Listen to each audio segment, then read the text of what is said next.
On this episode of TrendChat, we talk Black Lives Matter with the founder and president of the Black Conservative Federation, Diante Johnson. Stay tuned.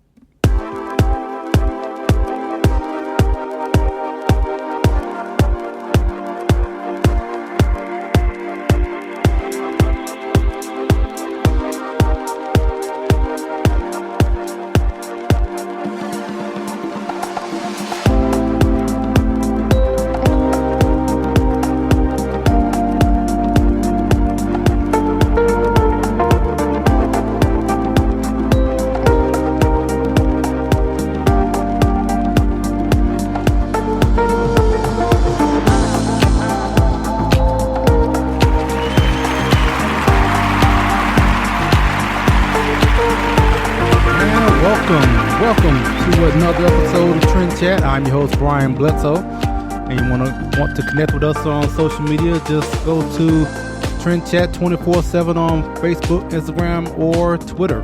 It's all the same name.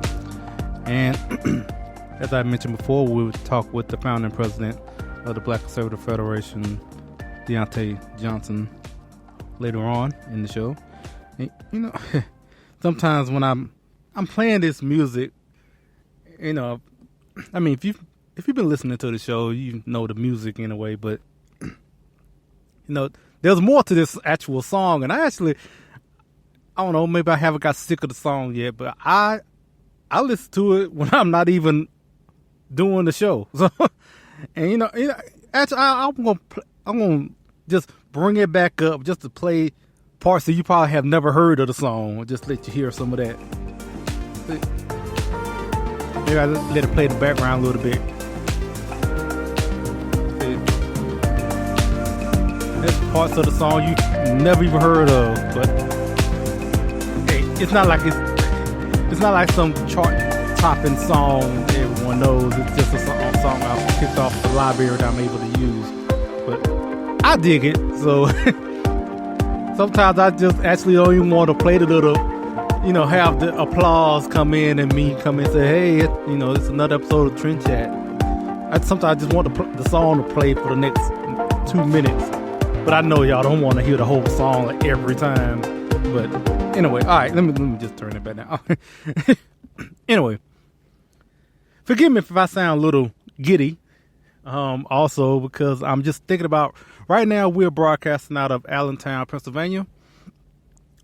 And I am making my way back home, and not only just the fact of just going home, but I know when I get back home, I actually have something in particular that I bought, given that I was at the NRA annual meetings, and one of my interviews was with Stephanie Reese with Springfield Armory, and as I said in that episode, I was already considering purchasing a rifle, and so anyway, long story short, I purchased the Springfield Saint from Springfield, and it is in Dallas right now in the DFW area waiting for me to come by, and I'm actually really excited to go to come over there and just get it.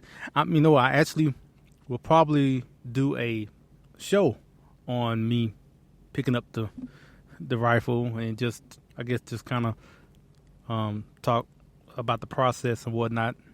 Not that anyone's listening maybe don't know how the process works or whatever. So I might actually do a show of me opening the box. Like, unfortunately, I'm not doing video, even though I might post some pictures, or I might do a video and post it on the Facebook page and the Twitter page of me picking it up. But other than that,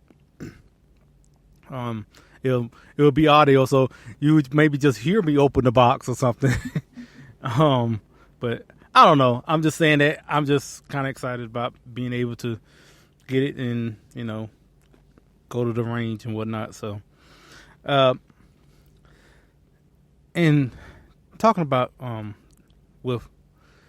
about some of the issues that we're going to talk about with Diante Johnson later, it kind of brought up two incidents that's happened in the past week or so.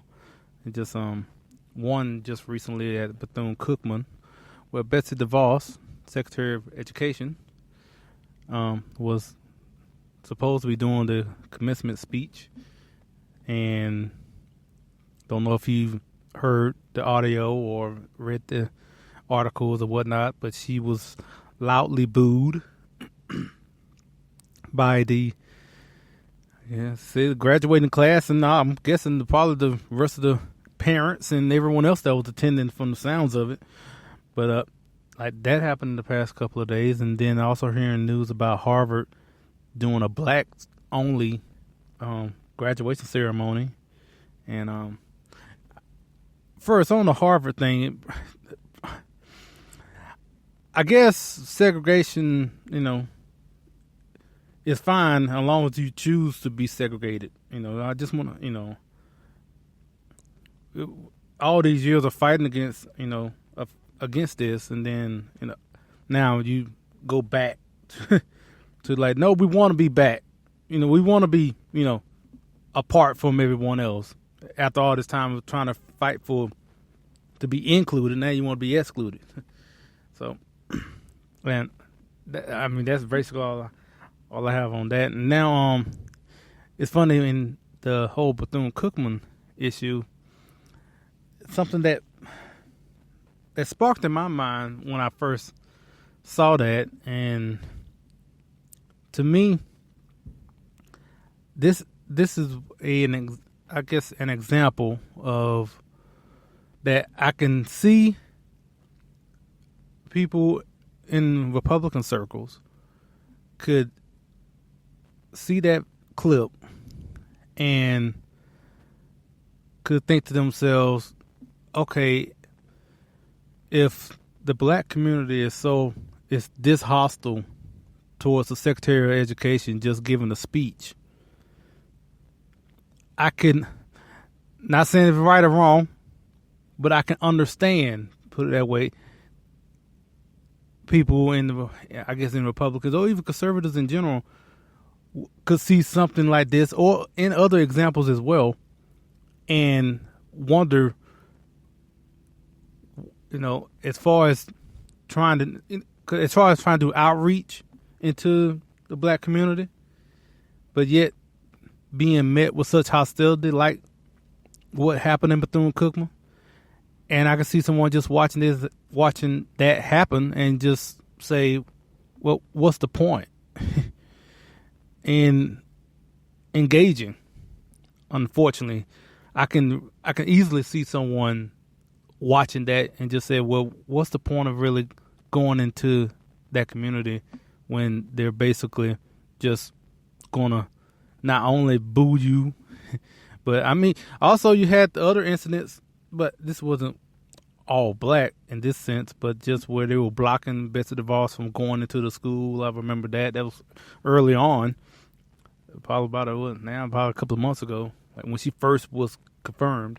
But in this particular situation itself, and also we all know the stats. It just, black people have voted in the 90% for Democrats. So you have that stat, and then you see something like this, and then also just a hardened unwillingness to even give an ear to any Republican, and having other situations like this. And when this happens, I can understand, especially from a business point of view. I can understand it because, okay, you're telling me as a Republican donor to invest in engaging in the black community, but yet I can see the open hostility towards, Republicans. And, the thing about it, any sort of engagement in the black community is not going to be a short fix. It's going to require a very long-term view. And it will require not a small amount of money. So you have to think to yourself, is it worth the investment? Now, I would say it is worth the investment, just simply of the changing demographics of the country. So yes, it is worth it. But I guess I feel like it's gonna be like too little too late. It's gonna get to the point to where if it's not already at this point where you had the opportunities to engage and you have decided not to do it for whatever reason or another, and probably looking at situations like what happened in the past couple of days with Betsy DeVos. So, but I can understand it from a business point of view because, if you're thinking of it as a business, in one hand, yes, you need to look into growing your base and expanding and reaching into a community, not just black community, just the minority community in general, whether Hispanics or or whatever. But then you look at it. I guess put it in one sense, you would talk about ROI, like, return on investment. And you wonder, because like I said, it would be a long-term proposition as far as doing some sort of meaningful engagement. But it's also a risk because who knows how long it will take, really. And even if it did work, optimistically speaking, I would probably say the gain will be very, very slowly. I can't see it happening very quick. So you might start off with nothing for a couple of years. Like you might get a little bit of traction here and there. I mean, but to see to where you might see a total shift, or you can at least have it to where it could be 60-40 to that point. I can't see that happening in 4 years. I can't see that happening in maybe 10. I'd even doubt it in 10. So, and that's what I'm saying, that it would take a long-term investment, long-term engagement to make any real change as far as being a actual option for the black community. I just go and, it's just thinking about my own journey. I could tell you, as back in 2007, when I was wondering who I was going to vote for going into 2008, at that time, I literally did not know about a Republican. I knew Democrats existed. The only reason I knew they existed because my parents said they existed. I didn't even really know. I knew there was a such thing as a Republican, but what they meant, what were they about, I had no clue.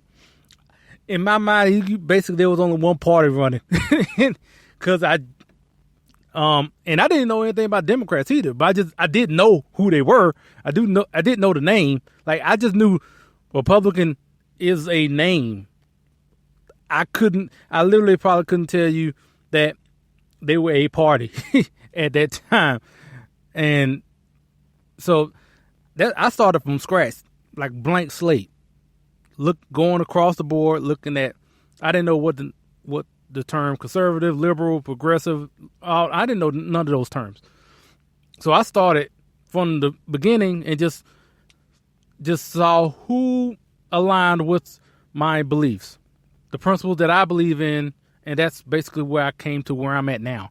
So, and that's just for me. So I don't know about everyone else, but definitely when we're talking about engaging in the black community and just seeing situations like what happened a couple of days ago, it's saddening because, like I mentioned before, I just went on this little rant. I can see people using this as an excuse to not engage, to not invest, because it just seems like it's a lost cause. And personally, I'm just speaking for me. As I'm a pessimistic guy when it comes to this in a way, because man, it really does seem pretty far out there that it would turn around. But anything's possible. So, and also I can say I'm pessimistic about it, but also one reason is that, like I've mentioned before, there hasn't really been a long-term dedicated movement, investment towards engaging into the black community. So if if it really was like backed up with some real money and resolve and focus on, we're going to do this for at least 10 years and not back off when just because 1 year nothing happened or our candidates didn't win, and then all of a sudden you just want to back off. No, just you focus at least for 10 years. Like if it was something like that, okay, maybe I will feel a little more optimistic, I guess. But as of right now, I mean, I know there's plenty of people who are out there that are trying to engage, and that's and that's great. And I know I'm just thinking about how it's been so far, and also just kind of going back to our guests. I mean, we have people like Diante Johnson, who I will hope are out here with other people as well, and just maybe people like Diante in the Black Conservative Federation could be that that organization where if it would turn the tide. So I'm definitely hopeful of it.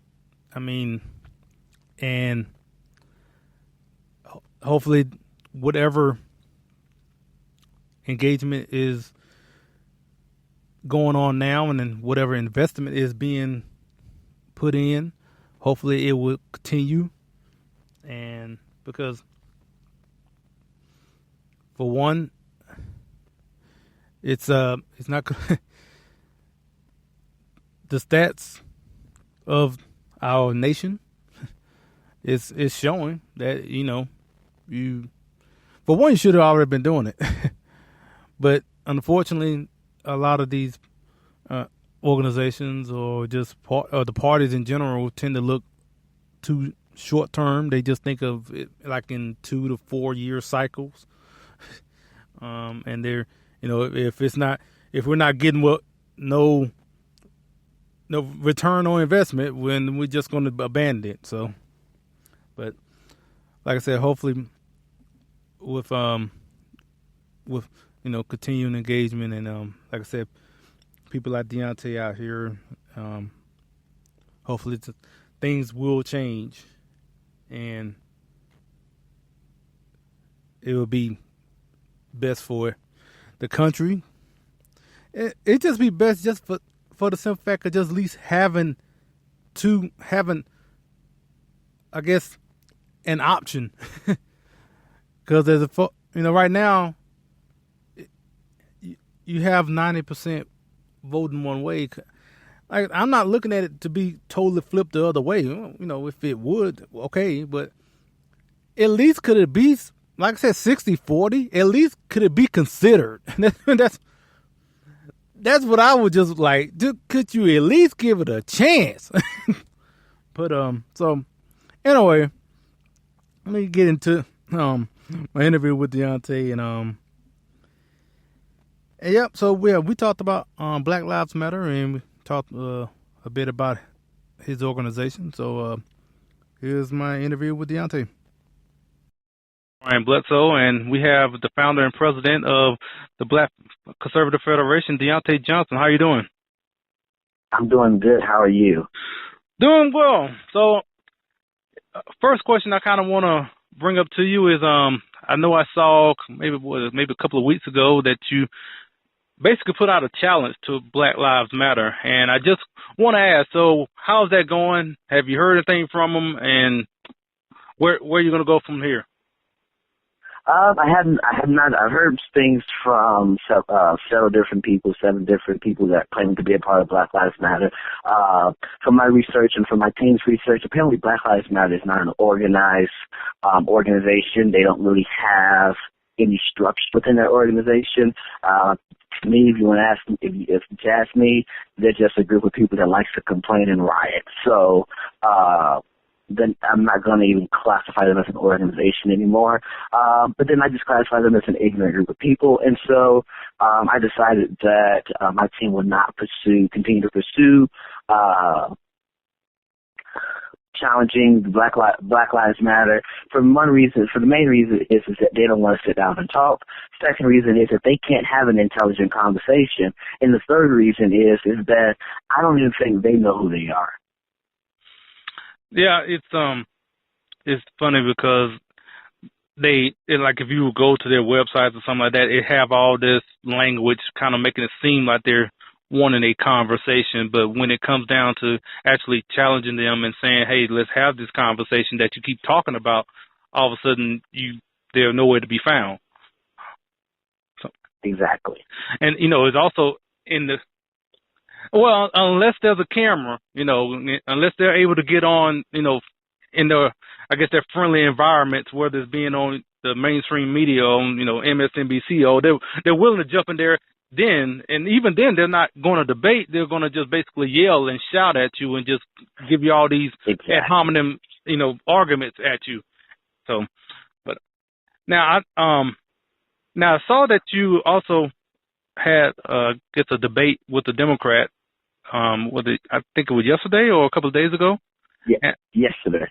Okay, so and y'all talked about Black Lives Matter as well, right?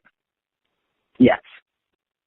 So how did that go between you two? He basically told me that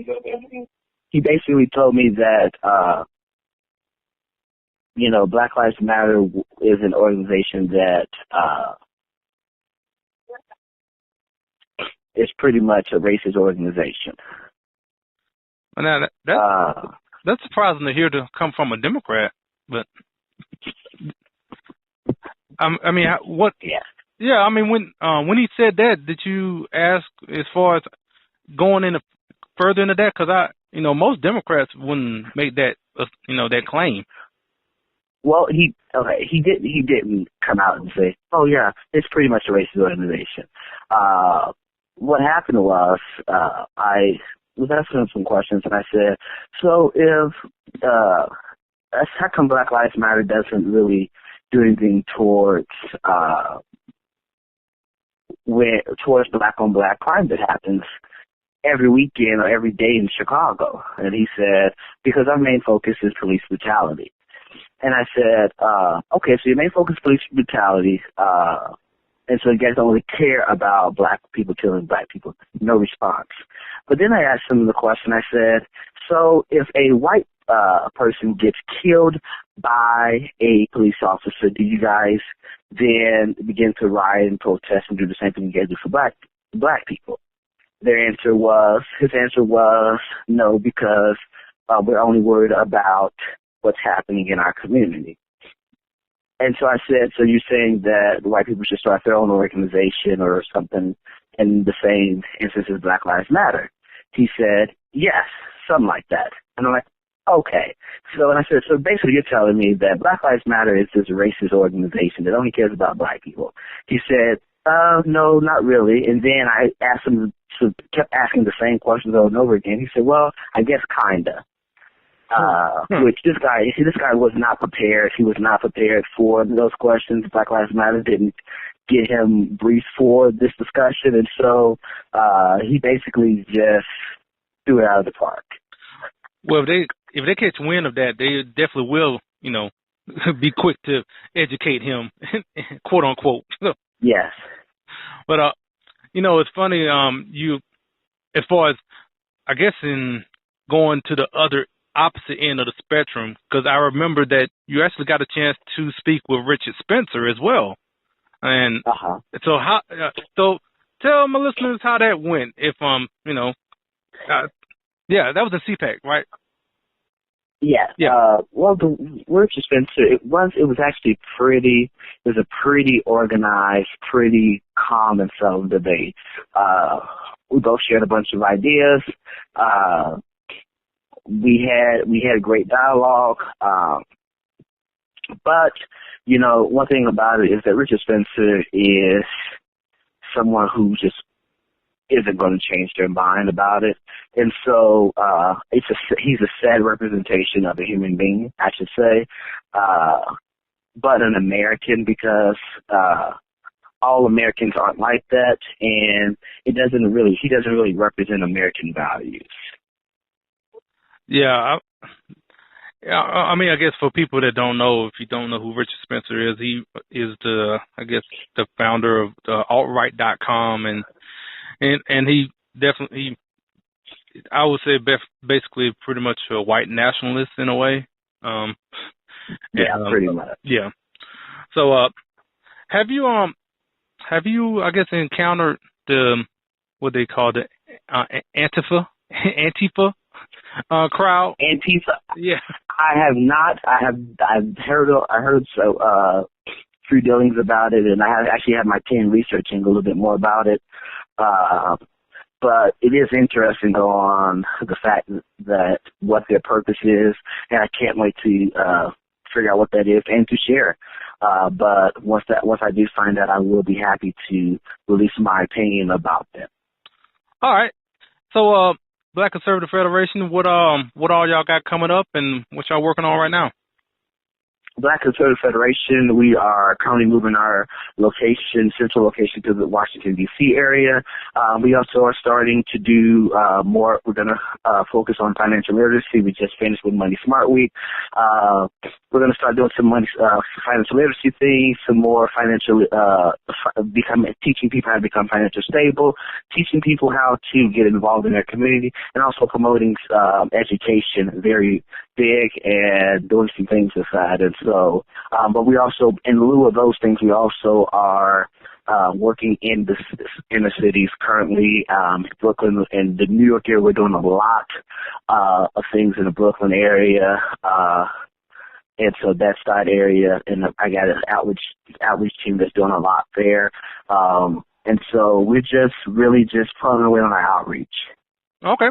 And where can everyone reach you on social media or websites and all? They can key in Black Conservative Federation. They can go to blackconservativefederation.com to find out more about us, and we will be happy to give you more information. We're also looking for people that are interested in joining the team. They can go to our website and fill out an info page and get more information there. All right, Diante, I appreciate everything that you're doing out there, and just hope you just continue to grow and just, I guess, empower and educate. And, yeah. Thank you. All right, I appreciate your time. And thank you to Diante for joining us. And, by hearing this young man, all the, what I was saying in that rant before this interview, listening to someone like him, just, even though for one, this interview was last week, so I just let you know. And, listening to him, actually, from what I just said beforehand, it just gives me more optimism that for the future, as far as when I was talking about engagement and just reaching out and being in the community. So, just listening to him right there just gave me a shot of optimism, even though I know that it was coming. It just, in my head, just for me, I'm always tend to be kind of just pessimistic in general. So I just need someone like Diante to come and just lift my spirits a little bit. So, yeah, like I said, I appreciate him coming on, and maybe we have him on some other time, man. So that's it for this week. And like I mentioned earlier, I'll probably be on Tuesday. Just me at the range or something. I mean, like I said, you're not gonna see any video or anything, but just I guess I'll let y'all know on Tuesday. So, and with that being said, and until Tuesday, we will chat with you later.